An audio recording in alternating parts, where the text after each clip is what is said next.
carry the cross, reaching the lost. Heaven is counting on you.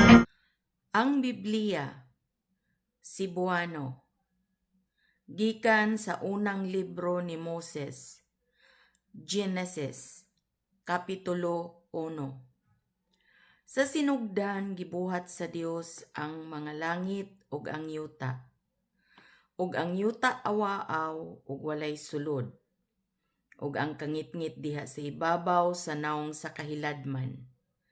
Ug ang Espiritu sa Dios naglihok sa ibabaw sa naong sa mga tubig. Ug miingon ang Dios, mahimo ang kahayag. Ug diha anaa ang kahayag. Ug nakita sa Dios ang kahayag nga kini maayo. Ug gilain sa Dios ang kahayag gikan sa kangitngit. Ug gihinganlan sa Dios ang kahayag nga adlaw ug ang kangitngit gihinganlan niya nga gabii. Ug dihay kahaponon ug dihay kabuntagon usa ka adlaw.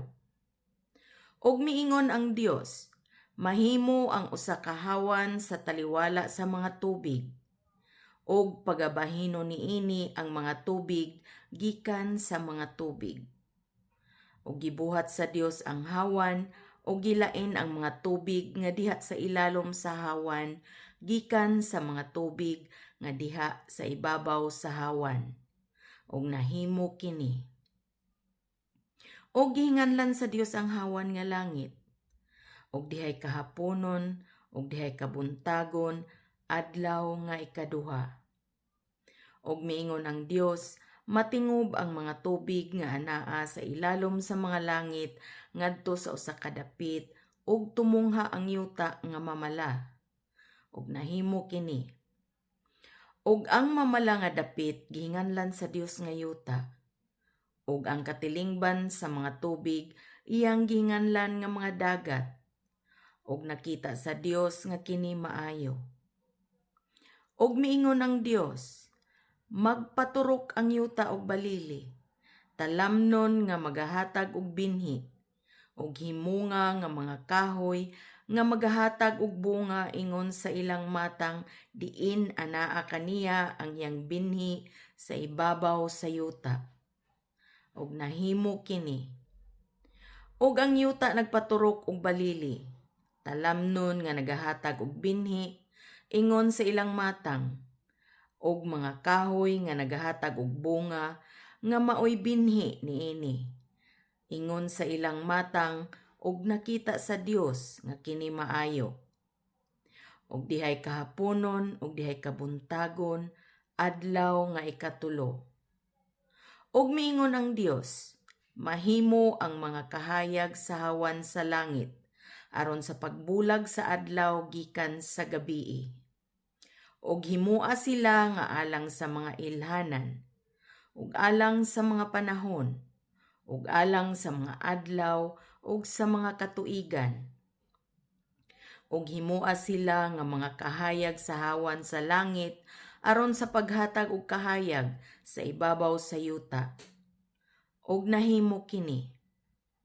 Ug gibuhat sa Dios ang duruha ka dagkong mga kahayag. Ang labing dakong kahayag sa paghari sa adlaw ug ang labing diutay nga kahayag sa paghari sa gabii. Gibuhat usab niya ang mga bituon. Ug gibutang sila sa Dios sa hawan sa langit aron magaiwag sa ibabaw sa yuta. Ug aron sa paghari sa adlaw ug sa gabii. Ug aron sa pagbulag sa kahayag gikan sa kangitngit. Ug nakita sa Dios nga kini maayo. Ug dihay kahaponon ug dihay kabuntagon adlaw nga ikaupat. Ug miingon ang Dios, dumagsang sa mga tubig ang duot sa mga binuhat nga buhi, ug manglupad ang mga langgam sa ibabaw sa yuta diha sa hawan sa langit. Ug gibuhat sa Dios ang dagkong mga mananap, ug ang tanang mga binuhat nga buhi nga nagalihok nga mitungha sa mga tubig. Ingon sa ilang matang ug ang tagsa-tagsa kalanggam nga pak-an. Ingon sa iyang matang. og nakita sa Dios nga kini maayo. Og gipanalanginan sila sa Dios nga nagaingon, sumanay og dumaghan kamo ug pun-on ninyo ang mga tubig sa mga dagat ug padaghanon ang mga langgam sa yuta. Og dihay kahaponon ug dihay kabuntagon adlaw nga ikalima. Og mingon ang Dios, magpatubo ang yuta og mga binuhat nga buhi ingon sa ilang matang, mga kahayupan ug mga butang nga nagakamang sa yuta, ug mga mananap sa yuta ingon sa ilang matang, ug nahimo kini. Og gibuhat sa Dios ang mga mananap sa yuta ingon sa ilang matang, ug ang kahayupan ingon sa ilang matang, ug nga tanan nga mananap nga nagakamang sa ibabaw sa yuta ingon sa ilang matang. Og nakita sa Dios nga kini maayo. Og mingon ng Dios, buhato nato ang tao sumala sa atong dagway. Ingon sa kasama nato og magabuot sila sa mga isda sa dagat og sa mga langgam sa kalangitan og sa mga kahayupan ug sa tibok nga yuta ug sa tanan nga nagakamang sa ibabaw sa yuta. O gibuhat sa Dios ang tao sa iyang kaugalingong dagway. Sa dagway sa Dios, gibuhat niya sila. Lalaki ug babae iyang gibuhat sila. O gipanalanginan sila sa Dios, ug miingon ang Dios kanila, sumanay og dumaghan kamo, ug pun-on ninyo ang yuta ug magagahom kamo niini. Ug magbaton kamo sa pagbulutan sa ibabaw sa mga isda sa dagat, ug sa mga langgam sa kalangitan, ug ibabaw sa tanan nga binuhat nga buhi nga nagalihok sa ibabaw sa yuta. Ug miingon ang Dios, tan-awa, gihatagan ko kamo sa tanan nga balili nga nagahatag og binhi, nga anaa sa ibabaw sa naong sa tibuok nga yuta, ug sa tanan nga kahoy nga may bunga sa kahoy nga nagahatag og binhi, aron alang kaninyo kini mahimong kalanon. Ug sa tanan nga mananap sa yuta, ug sa tanang langgam sa kalangitan, ug sa tanang butang nga nagakamang sa ibabaw sa yuta, nga adunay kinabuhi, gihatag ko ang tanan nga balili nga lunhaw, aron ilang kanon ug nahimo kini. Og nakita sa Dios ang tanang butang nga iyang gibuhat, og tan-awa kini maayo kaayo. Og dihay kahaponon, og dihay kabuntagon, adlaw nga ikaunom. Kapitulo 2. Og nahuman ang mga langit ug ang yuta, ug ang tibuok nga panon kanila. Og sa adlaw nga ikapito, natapos sa Dios ang buhat nga iyang gihimo. Og mipahulay siya sa adlaw nga ikapito gikan sa tanan niyang mga buhat nga iyang nahimo. Og ipanalanginan sa Dios ang adlaw nga ikapito, og nagbalaan niini. Tungod kay niini, nagpahulay siya gikan sa tanan niyang buhat nga gibuhat og nahimo sa Dios. Kini mao ang mga sinugdan sa mga langit ug sa yuta.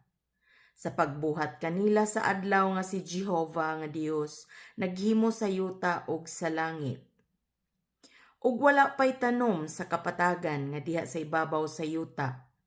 Ug wala pay tanom sa kapatagan nga misugod sa pagturok. Kay si Jehovah nga Dios wala pa magpaulan sa ibabaw sa yuta. Ug wala pay tawo nga makauma sa yuta. Apan diha misaka nga gabon gikan sa yuta nga nagbubo sa tibuok nga naong sa yuta. O giumol ni Jehovah nga Dios ang tawo gikan sa abog sa yuta. O gihuypan niya sa mga buho sa iyang ilong sa gininhawa sa kinabuhi. Ug ang tawo nahimong kalag nga may kinabuhi.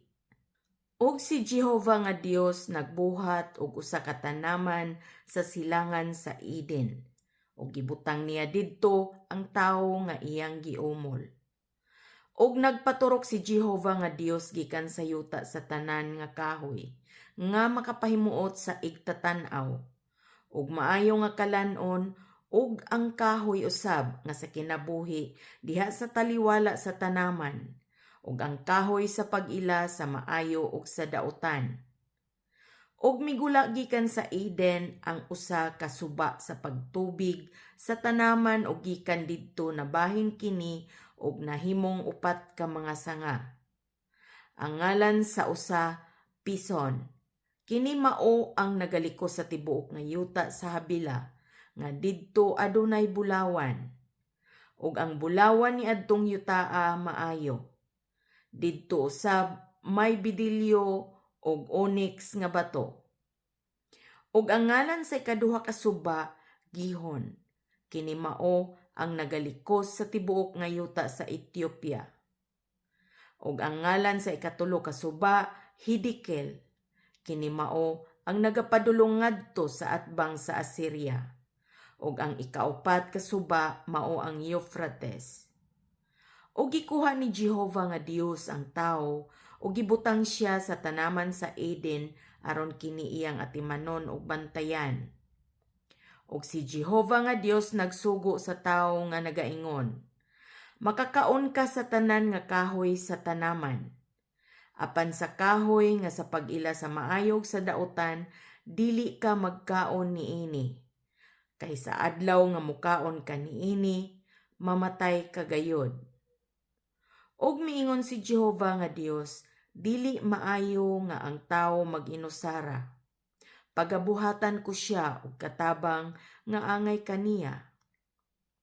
Og giumol ni Jehovah nga Dios gikan sa yuta ang tanang mga mananap sa kapatagan, og ang tanan nga langgam sa kalangitan, og sila gidala niya kang Adam, aron makita niya kung unsaon niya paghingalan kanila.